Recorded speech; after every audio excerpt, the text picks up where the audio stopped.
belangrijkste nieuws uit Curaçao in het Nederland. Access Journaal, vers van de pers.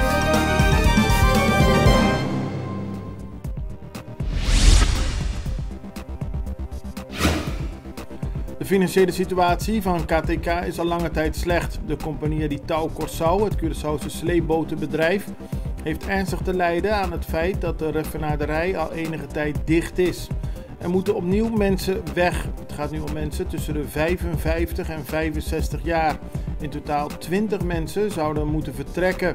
Vandaag gaat de vakbond met de werknemers om tafel zitten om te kijken of er mensen vrijwillig willen opstappen. Maar uiteindelijk zullen er toch 20 mensen weg moeten. De Extra meldt vandaag op de voorpagina dat een dochter gisteren op haar eigen moeder heeft geschoten. Dat gebeurde in Julian in de wijk Buena Vista. De situatie leidde tot veel ophef en tot veel politieaanwezigheid. Zo waren er verschillende politiechefs aanwezig in Buena Vista en ook verschillende politiediensten. De Extra stelt de vraag of er niet meer aan de hand was dan in eerste instantie lijkt. De politie heeft tot nu toe weinig over de zaak losgelaten. Na Colectra, nós toma tempo para servir ora com mais de comunibo.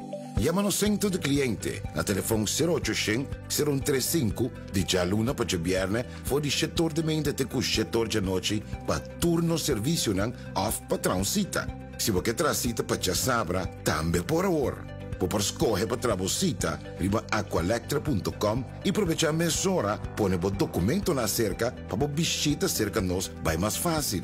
Sim, a Colectra su centro de cliente wordt klaar para servir na momento que te comini abo.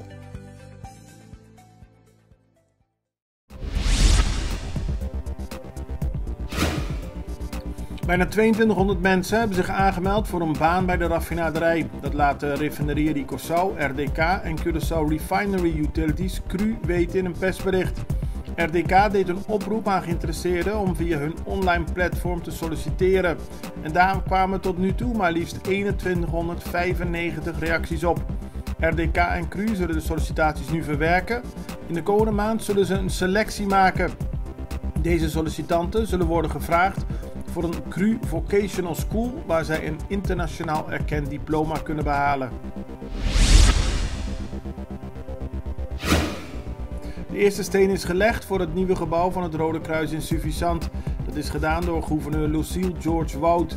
Het vorige gebouw, zoals bekend, brandde af in mei 2020. Het werd toen gebruikt om voedselpakketten te maken tijdens de coronapandemie. Het Rode Kruis bestaat al 91 jaar op Curaçao en is blij dat ze nu kunnen werken aan een nieuw gebouw. Parlementariër voor de partij MAN, Giselle McWilliam, maakt zich zorgen over de situatie rond de ambulances op Curaçao. Er zijn op dit moment te weinig ambulances paraat. Volgens haar moeten er 6 klaarstaan en 1 stand-by. En dat is op dit moment niet het geval. McWilliam heeft hierover een brief geschreven aan minister van Gezondheid Dorothy Peters-Janga.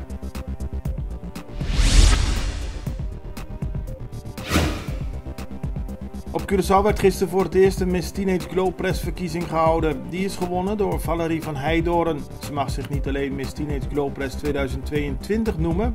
Ze won ook in de categorieën Beste Speech en Meest Spontaan. Valerie van Heidoorn is de dochter van minister van Onderwijs Citré van Heidoorn.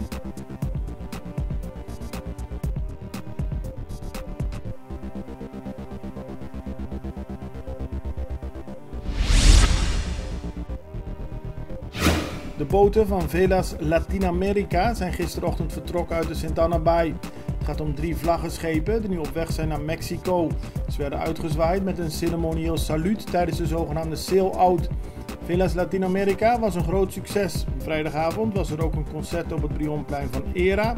Zaterdagavond traden Icons en de Colombiaanse Alberto Barros y su Orquesto op.